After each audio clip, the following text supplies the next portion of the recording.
지금은 이제 한 해를 좀 돌아보면서 그동안 내가 어떤 걸음을 걸어왔는지 그렇게 살펴볼 좀 필요가 있을 것 같습니다. 여러분 어떻게 살아오셨습니까? 우리 성도님이 영업하는 가게에 들어섰는데 저도 모르게 나오는 질문이 요즘 장사 좀 어떠세요? 라는 질문이에요. 영업, 특히 자영업을 하시는 분들은 너무너무 힘든 시간을 보내고 있기 때문에 그렇습니다. 가게에서 나오면서 이렇게 인사했습니다. 우리 살아남읍시다. 정말 하루하루 가게 문을 여는 게 결코 쉽지 않은데 벌써 연말이 되었던 것입니다. 여러분들의 삶을 돌아보면 좀 어떠십니까? 이 한 해에 무엇을 남기고 어떤 유익이 있으셨던 것 같으세요? 지금쯤 우리는 그것을 우리 하나님 앞에서 한번 살펴보는 지혜가 있으면 좋겠습니다. 물론 계산기를 두드릴 수도 있겠지만 그거 말고 우리 하나님 앞에서 내 삶은 어땠을까? 그걸 한번 살펴보는 지혜가 있으면 좋을 것 같아요. 오늘 5달란트, 2달란트, 1달란트를 받은 사람들이 곳곳에 삶의 자리를 살아가서 결산하는 장면이 나옵니다. 5달란트가 얼마큼 되느냐, 1달란트가 얼마큼 되느냐, 이거 좀 살펴보면 1달란트 하나만 하더라도 20년치 임금이 되어져요. 5달란트는 약 100년치 임금을 다 모은 금액입니다. 즉 어떤 단위든 하나든 2개이든 5개이든 정말 결코 작지 않다라는 것입니다. 주의하실 것은 이 달란트, 그러니까 영어로는 탤런트거든요. 여러분 탤런트가 뭡니까? 재능이나 무슨 기능이나 어떤 특별한 능력을 말하는 그런 말 아닙니까? 근데 우리가 아는 TV에 나오는 탤런트나 영어에 말하는 탤런트의 재능이라는 말은 15세기쯤 등장했습니다. 성경은 1세기잖아요. 그러니까 여기서 우리가 달란트, 영어로 탤런트가 되어 있다고 할지라도 그 의미가 재능, 능력, 기능을 뜻하지는 않는다라는 것입니다. 1세기에는 그런 의미가 없었어요. 성경이 쓰였을 때에 달란트라고 하는 것은 어떤 관계 속에서 주어진 그냥 기회를 말하는 겁니다. 즉 어떤 종들에게 주인이 달란트를 줬다라는 것은 너희들 능력 발휘해봐 그러는 것이 아니라 뭐예요? 관계 속에서 기회를 주는 거죠. 마치 부모님과 자녀 사이에 뭐예요? 계속 기회를 주는 거잖아요. 누군가를 사랑할 때 계속 기회를 주는 거지 그거 숫자 계산하고 있진 않잖아요. 마찬가지입니다. 지금 주인이 그와 관계되어 있는 사람들에게 기회를 주고 있는 거예요. 나는 1달란트밖에 없는데 1달란트도 어마어마한 기회라는 겁니다. 내가 보기에는 하나밖에 없다고 말할지 모르겠지만 그게 20년치 임금을 모은 거니까 결코 작지 않은 어마어마한 기회라는 거예요. 우리에게 주님이 주인으로서 이런저런 기회를 주실 때에 어떤 것도 결코 작지 않다라는 것입니다. 자, 그러면 우리 한번 생각해 봅시다. 하나님이 한 해를 살아오면서 나에게 이런 기회도 주시고 저런 기회도 주시고 또 이런 자리에 두드리시기도 하시고 내 마음에 나는 막 실망이 됐는데 근데 또 예배를 드리나? 또 이런 부분이 어려웠는데 여전히 하나님 날 기뻐하시나? 여러분 그런 하나님이 부르시는 기회들마다 그것이 이 세상에 있는 어떤 것과 비교해도 결코 작지 않아야 한다는 것입니다. 그 기회 자체가 사실은 어마어마한 자리라는 것입니다. 우리의 눈을 좀 들어서 이 세상에 있는 어떤 것과 비교해도 하나님이 주신 기회들이 여러분 귀하고 크고 정말 아름답게 보여지기를 소망합니다. 여러분 이 마음이 참 중요한 것 같아요.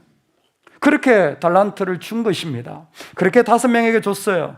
3명에게 줬습니다. 그랬더니 1달란트 받은 자는 아무것도 남기지 않고 1달란트를 그대로 가지고 온 겁니다. 이상하다. 왜 다른 사람들을 다 남겼는데 너는 1달란트를 줬더니 그대로 그냥 그대로 가지고 왔니? 남긴 것도 없이 그냥 그대로 땅에 묻었다가 그냥 가지고 나온 것 같은, 아무것도 남기지 않고 왔어요. 그 모습을 여러 가지로 볼 수 있습니다. 올 한 해 내가 플러스 마이너스 하면 얼마나 적자가 났나 흑자가 났나, 아니면 내가 이런 일을 하면서 얼마나 좋은 결과가 나왔나. 근데 하나님은요, 그런 성공과 실패가 아니라 뭐예요? 중심을 보시는 거예요. 그 마음의 내면의 중심을 보시는 겁니다. 한 달란트도 참 귀한데 아무것도 남기지 않았다라는 것은 이득을 못 취했네, 실패했네가 아니라 그 사람의 어떤 마음에 다른 중심의 모습이 있었다라는 겁니다. 첫 번째는 주인을 향하여서 당신은 굳은 사람이라 라고 말하는 것이었습니다. 이 사람의 내면을 열어보니까 주인을 향하여 예수님, 하나님, 당신은 무서운 분이군요. 두려운 분이군요. 제가 뭘 이렇게 할 수 있는 그런 대상이 아닌 것 같습니다. 이런 마음이 있었던 것 같습니다. 이해할 만합니다. 두려워할 수도 있죠. 근데 그 다음에 이 아무것도 남기지 않은 사람이 고백하는 말이 무엇이냐면, 당신은 굳은 사람, 즉 두렵고 무서운 사람일 뿐만이 아니라, 그래서 뭔가 심지 않은 데서 거두고 해치지 않은 데서 모으는 줄을 내가 알았습니다. 심지 않은 데서 거둔다라는 거예요. 심어야 거두잖아요. 근데 주인을 보니까 뭐예요? 당신은 심지도 않고 거둔다라는 겁니다. 예수님을 보니까 뿌리지도 않고 거둔다라는 거예요. 이분은 지금 이렇게 이해하고 있는 겁니다. 하나님은 안 심으시고 빨리 열매 내놔, 그러는 분으로 보인다라는 거예요. 여러분, 마태복음을 읽어보면요, 심지어 씨 뿌리는 비유라는 게 있어요. 주님은 어떤 분이냐면 씨를 뿌리시는 분이라는 거예요. 근데 어떤 밭에 떨어지느냐에 따라 열매가 다 다를 뿐이지, 주님은 뿌리십니다. 뿌리실 뿐만이 아니라 문둥병을 고쳐주기도 하세요. 눈먼 자를 눈 뜨게 해주십니다. 그런 이야기만 있는 게 아니에요. 배고픈 자들에게 기적을 베풀어서 떡을 주시기도 하는 거예요. 얼마나 많이 뿌렸는지 몰라요. 심지어 지금 그들을 위해 자기의 생명조차도 내어주려고 하고 있거든요. 분명히 주님은 심는 분이셨습니다. 그런데 이 사람은 주님은 심는 분이 아닌 것 같은 거예요. 이것을 가리켜서 오해라고 부르는 거예요. 잘못 이해하고 있는 겁니다. 여러분, 우리 마음에 오해가 쌓일 때가 있어요. 주님에 대하여서 처음에는 약간의 거리감이 있었습니다. 그런데 어떤 오해들이 쌓이면요, 그 거리감이 커져버리는 거예요. 그 거리감이 현격하게 멀어져 버리는 일들이 일어나는 겁니다. 그래서 어떤 상처나 어려움이나 이런 오해의 상황들이 있으면요, 그냥 마음이 완전히 그 가운데서 단절되어지기도 하는 것 같습니다. 제가 들었는데 처음 교회에 오신 분이 교회에서 지갑을 잃어버린 거예요. 교회 지갑을 잃어버렸대요. 그분이 다음에 교회 오셨을까요? 안 오셨을까요? 교회에 참 갔더니 말이지, 누가 훔쳐갔는지는 모르겠지만 하여튼 교회에서 지갑을 잃어버린 거예요. 마음이 별로 안 좋아요. 사단은 희한하게 있잖아요. 우리가 뭔가 좀 은혜 받고 뭔가 하나님 위해 하려고 할 때 뭐예요? 오해의 자리를 만들어 놓는 것 같아요. 그래서 분명히 주님은 심고 거두시는 분인데 심지도 않고 거두는 분이라고 생각하게 만들어버려요. 그 생각들이 깊어지면 뭐예요? 멀어지는 겁니다. 공교롭게도 한 달란트 받은 자의 모습을 오늘 18절에서 이렇게 말하고 있습니다. 한 달란트 받은 자는 가서 땅을 파고 그 주인의 돈을 감추어 두었더니, 5달란트 받은 사람도 있어요. 2개 받은 사람도 있습니다. 이 사람들도 모두 갔어요. 영어로는 다 went입니다. 다 갔어요. 받아서 바로 갔습니다. 2달란트 받은 사람 이와 같이 또 갔어요. 그냥 받아서 갔어요. 근데 1달란트 받은 사람도 갔어요. 똑같아 보이죠? 원어로는 다릅니다. 똑같이 간 것 같은데 원어는 달라요. 원어는 어떤 의미가 있냐면, 같다라는 의미가 아니라, 우리나라 말로 하면 참 한국말이 좋아요. 간 게 아니라 가버렸어요. 이해되세요? 가버렸어요. 간 것하고 가버린 것의 차이를 아십니까? 거리감이 생긴 거예요. 간 건 그냥 간 거예요, 일하러. 근데 가버린 건 뭐예요? 뭔가 마음이 상한 거예요. 아니면 뭔가 나는 원치 않는 일들 때문에 간격이 벌어져 버린 상태가 된 겁니다. 두려움과 오해가 쌓이자 이 사람은 가버리는 거예요. 마음이 멀어져 버린 겁니다. 이 가버렸다는 단어가 사실 성경에 많이 나와요. 예를 들어서 예수님이 문둥병자를 고쳤잖아요. 그때 문둥병이 가버렸어요. 떠난 거죠. 문둥병을 치유한 겁니다. 이걸 가버렸다고 표현합니다. 그건 뭐예요? 멀어졌다라는 거예요. 그 사람에게서 사라졌다라는 거예요. 그만큼 지금 이 사람의 마음이 뭐냐면 주인에게서, 예수님에게서 이미 마음이 많이 멀어진 거예요.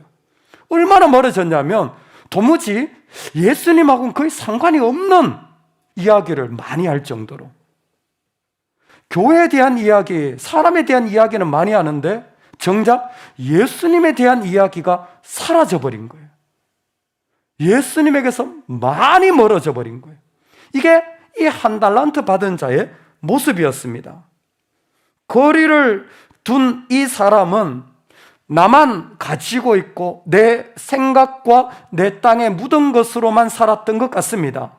그러니까 그걸 가지고 오는 것은 이 사람에게 당연했는지 모르는데, 독특한 것은 한 달란트만 가지고 왔는데 주님이 책망하십니다.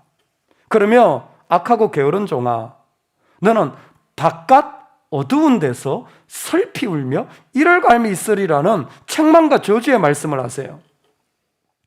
바깥 어두운 데가 어딜까요? 교회 밖입니까?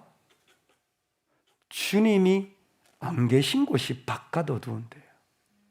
주님이 안 계신 곳인 거예요. 네가 나하고 거리가, 나를 그렇게 멀리 대하더니 결국 이 사람이 처하게 된 자리가 어디냐면 주님이 없는 자리에 영원히 거하게 되는 거죠. 이 일을 통하여 왜 이 사람이 하나도 남기지 못했냐 하면 장사 기술이 아니에요. 이 사람은 뭐예요? 주님과 멀리 있었던 거예요. 주님의 마음이나 주님의 즐거움이나 주님의 기쁨과는 아무런 상관없는 삶을 살았던 겁니다. 여러분, 우리가 돌아봐야 돼요. 많은 일을 했잖아요. 그런데 과연 주님과 거리가 어땠습니까? 여러분 마음이 주님과 거리가 어떻습니까? 여러분 가까우세요? 아니면 멀리 있는 것 같으세요? 우리 물리적으로 얼마든지 부부도 가까이 있을 수 있잖아요. 그런데 알죠? 아무리 물리적으로 가까이 있어도 마음이 저 멀리 있을 수 있다는 사실을.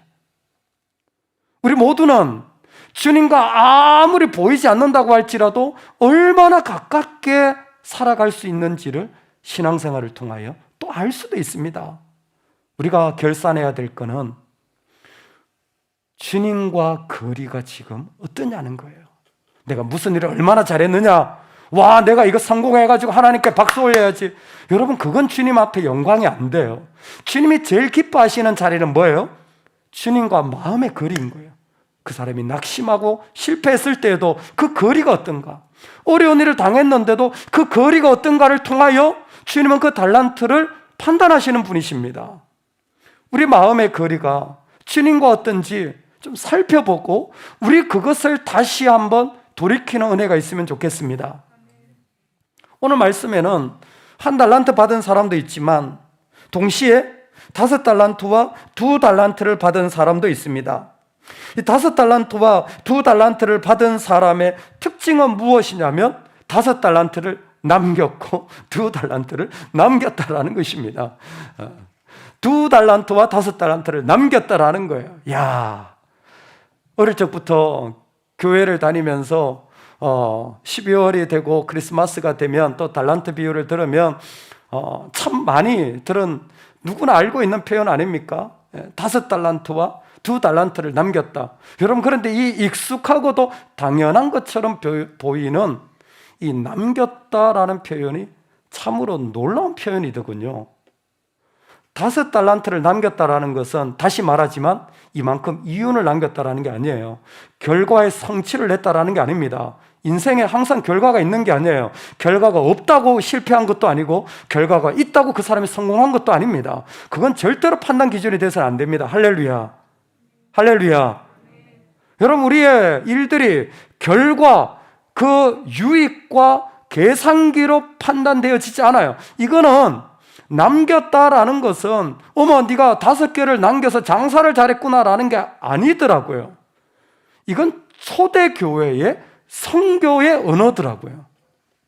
초대교회에서 하는 성교적인 언어가 사용되었던 모습이 바로 남겼다라는 겁니다. 제가 한번 읽어드리겠습니다.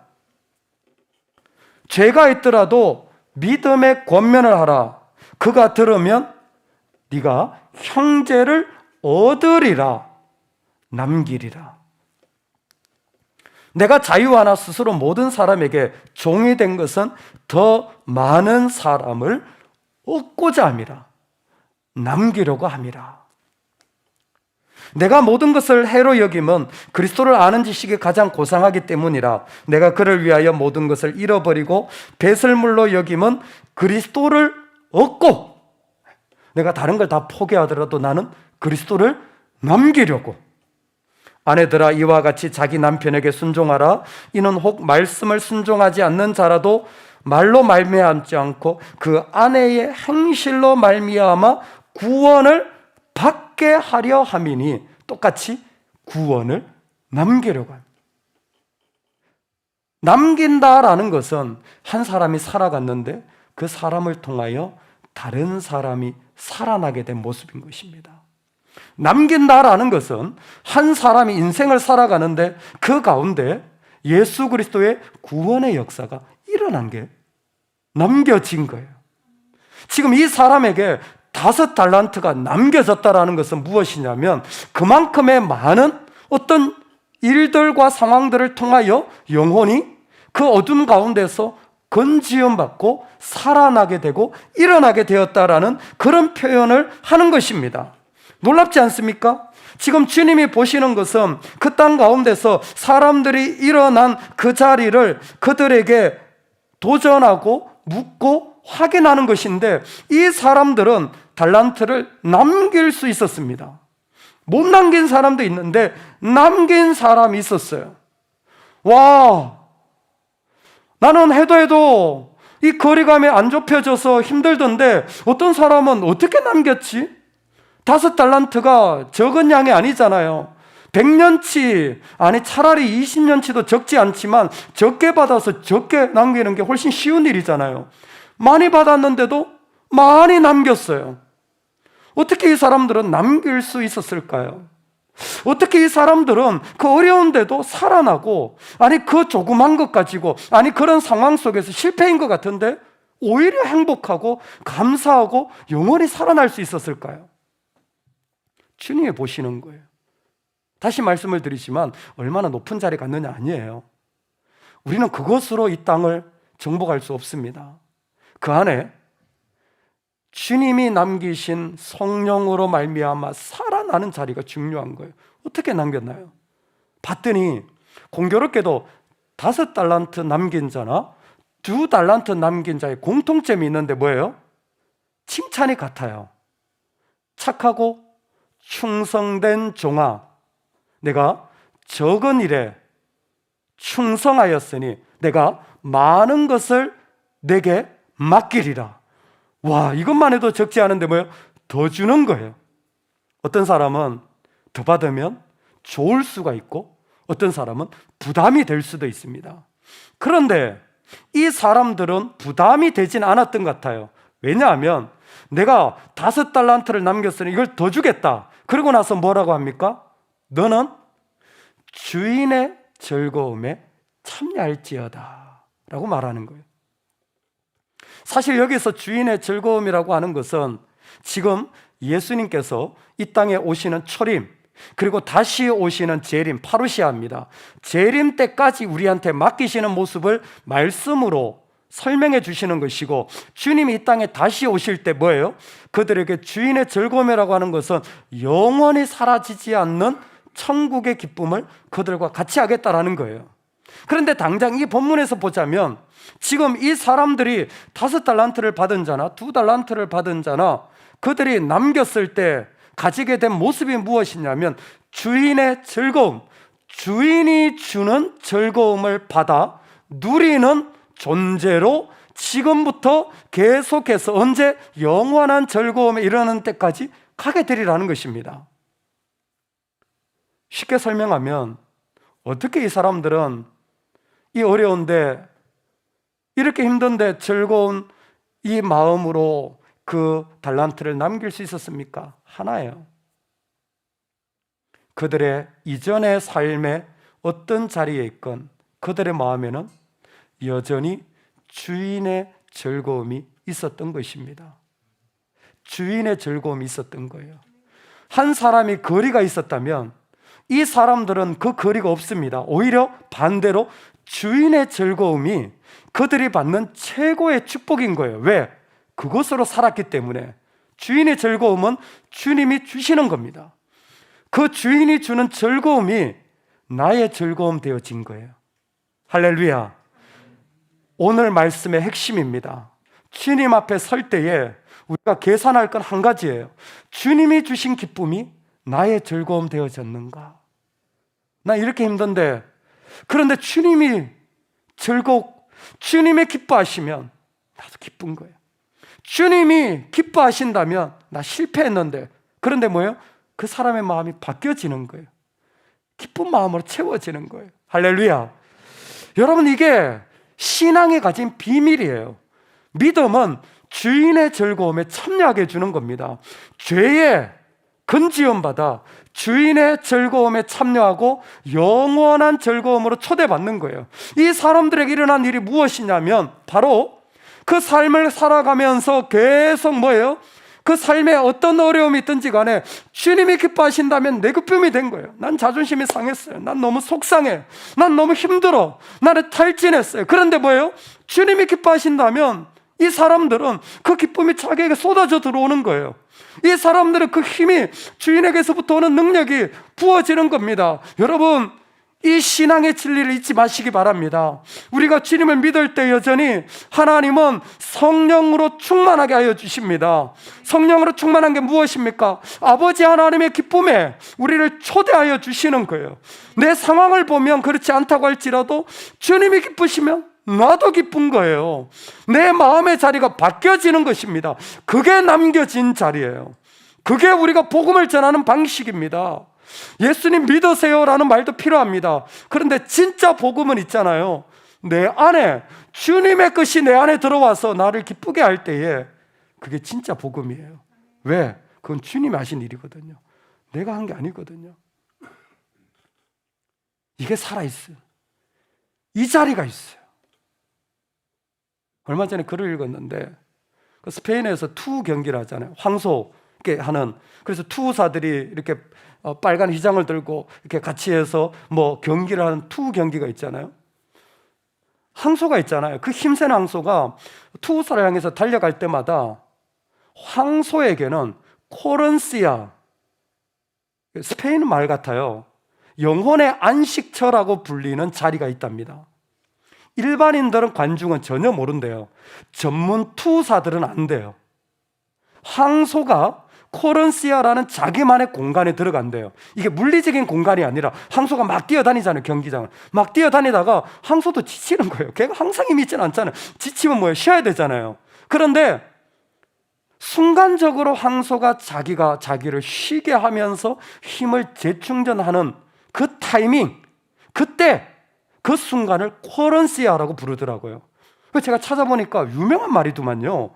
코런시아 카페도 있고 코런시아 물건도 있고, 참 좋은 말인 것 같아요. 순간적으로 황소가 자기 힘을 충전하는 거예요. 전문 투우사들은 황소가 쉬지 못하도록 얘가 코런시아에 들어간다 싶으면 뭐예요? 빨리 이걸 흔들어가지고 흥분시켜서 지치게 만드는 게 전문 투우사들이 하는 기술이랍니다. 우리 영혼에 코런시아가 있죠. 내가 아무리 지쳐도 뭐예요? 주님으로 내 기쁨을 삼는 거예요. 세상 사람들은 눈치 못 챌 거예요. 근데 나는 알아요. 내 영혼이 기쁜지 안 기쁜지. 나는 알아요. 내 영혼이 자유한지 안 한지. 나는 알아요. 내 부담감이 떨쳐졌는지 아닌지. 뭐예요? 코런시아에서 주님의 기쁨을 누려나가는 거예요. 그 사람에게 주님이 축복한다면 다른 거 원하지 않아요. 다른 거 아무것도 필요 없어요. 주님, 저에게 그 기쁨을 더해주세요. 주님, 저에게 그 즐거움을 더해주세요. 주님, 저에게 그 말할 수 없는 은혜를 더해주세요. 저는 그게 최고로 좋습니다. 할렐루야. 그때 내가 받았던 은혜를 더 받고 싶고, 그래서 그 사람에게 주는 축복은 뭐예요? 더 주는 거예요. 내가 너에게 더 맡기겠다. 내가 더 많이 사역해가 아니라 이 사람들은 뭐예요? 말할 수 없는 주님의 기쁨에 참여하는 거예요. 여러분, 이 신앙이 얼마나 중요한지 몰라요. 왜? 인간이 살아가는데 이 사회에 꼭 필요한 패러다임이 패러다임이에요. 주님이 기쁘기 때문에 내가 기쁜 거예요. 부부가 살면서 우리는 이 패러다임을 적용할 필요가 있습니다. 남편이 기쁘면 나도 기쁜 겁니다. 할렐루야. 왜 작게 하세요? 할렐루야. 남편이 기쁘면 나도 기쁜 거예요. 아내가 기쁘면 나도 기쁜 겁니다. 할렐루야. 아멘. 내 자녀가 기쁘면, 야, 너 왜 이것밖에 아니에요. 네가 기쁘다면 나도 기뻐. 여러분 아시잖아요. 살아보면 경험하시잖아요. 그게 뭐 대단한 게 아니더라도, 그래, 네가 기쁘다면 나도 기뻐. 근데 이 세상을 회복하는 길이 뭐예요? 우리가 항상 기쁩니까? 아니요. 주님의 기쁨이 우리에게 있을 때 비로소 살아나는 거예요. 우리 가정이 그게 필요해요. 여러분, 우리 일터가 그게 필요합니다. 우리가 살아가는 세상 속에 그게 너무 필요해요. 누가 보여줍니까? 믿는 자들밖에 없어요. 믿음의 원리밖에 없습니다. 그런데 기쁜 것도 좋은데 저는 안 기쁘던데요. 기쁨이 하나도 없어요. 믿음이 없어서 그런지, 일이 다 날마다 꼬여서 그런지 살아보니까 기쁠 일이 별로 없어요.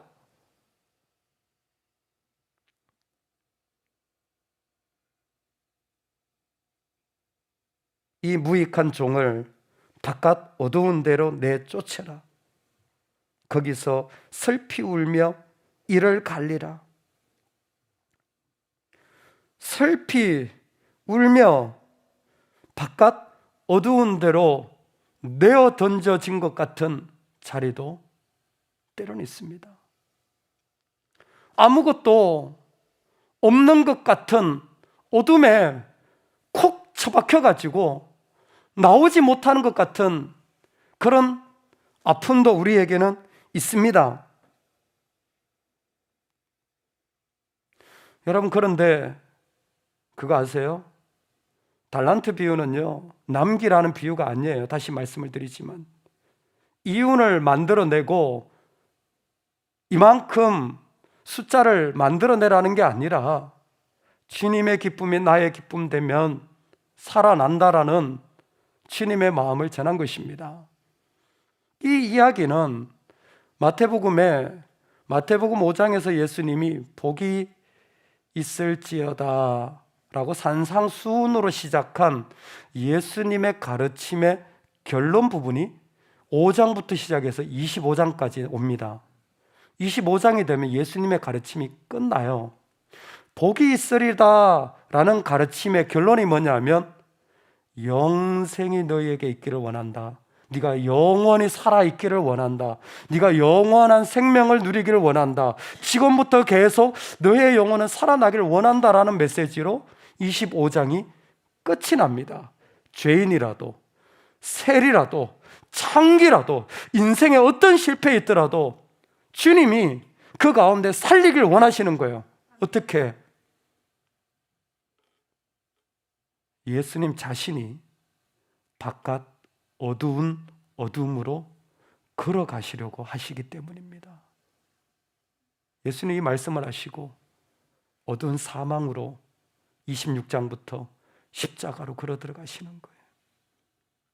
우리가 가지고 있는 어둠의 자리에 예수님은 걸어 들어오십니다. 내가 가지고 있는 회복되어지지 않는 자리 깊은 곳에 주님은 걸어 들어오십니다. 그리고 말씀하시는 거죠. 사랑하는 나의 자녀야, 내가 너를 대신하여 값을 지불할게. 내가 십자가에서 너의 아픔을 위하여 내가 죽을 테니 염려하지 마라. 그곳에 나의 죽음으로 너와 함께한다.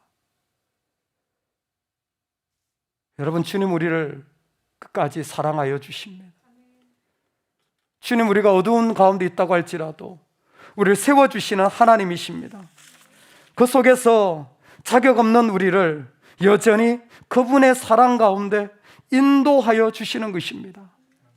그래서 어둠에 있다고 할지라도 내 주님을 고백한다면 그 자리는 주님 앞에 살아나는 자리로 바뀌어지게 될 것입니다. 할렐루야. 우리가 가지고 있는 복음의 능력이 이것입니다.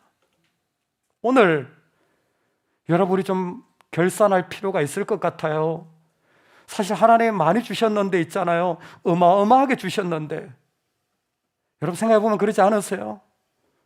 두 발로 예배당 나온 거 어마어마한 일입니다. 여러분, 두 눈으로 뭔가 볼 수 있다는 거 어마어마한 일이에요. 그 외에 말할 수 없이 소중한 사람들을 얼마나 어마어마하게 붙여주셨습니까?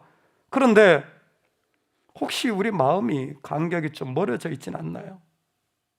우리 마음이 좀 거리가 있진 않나요? 살펴보면 좋겠어요. 그곳에서 하나님의 기쁨이 내 기쁨 되어지는 자로 우리 사모하며 나아가면 좋겠습니다.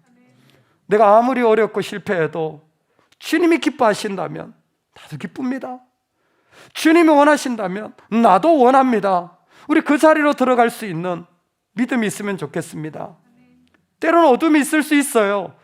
주님은 심지어 그 어둠의 자리까지 십자가를 통하여 걸어가셔서 우리를 사랑하여 주시는 분이십니다. 할렐루야. 그 주님이 우리와 함께 하시니 그 주님이 나의 마지막 결산이 되기를 간절히